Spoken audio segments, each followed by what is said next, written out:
Thank you to the British Committee for Iran Freedom for inviting me to speak at this important conference. Sorry I can't be there in person. I have to speak at our parliamentary sittings today.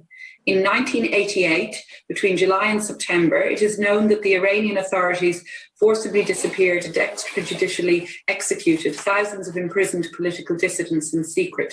Their bodies were dumped mostly in unmarked mass graves. As Amnesty International have documented so clearly in their 2018 report, Blood-Soaked Secrets, the Iranian authorities have since 1988 treated the killings as state secrets, tormenting the relatives by refusing to tell them how and why their loved ones were killed and where they are buried. No official has been brought to justice. In some cases, those involved hold or have held positions of power in Iran. Quote, the Amnesty report calls on the UN to set up an independent investigation to help bring those responsible for these abhorrent crimes to justice. I support this call by Amnesty and by your committee for the establishment of an independent international investigation into the massacre and for the inclusion of such a demand in this year's United Nations resolution. I, of course, serve in the Senate or Seanad of Ireland, that is the upper house of the Irish Parliament, or Oireachtas, as a Labour Party senator.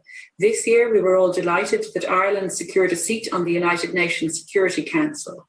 Along with my parliamentary colleagues and Labour's Foreign Affairs spokesperson, Deputy Brendan Howlin, I will be proactive in calling for the Irish seat to be used to advance the cause of human rights internationally.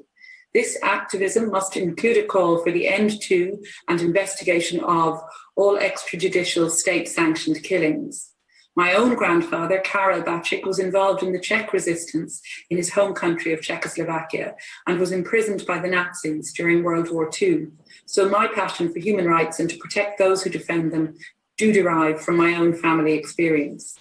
Responsibility lies with us as legislators and as human rights defenders to ensure that issues like this are not swept under the carpet. We must send a message to the Iranian regime that the world is watching. Without a strong stance on human rights violations of the past, we leave the door open to them to continue in the future.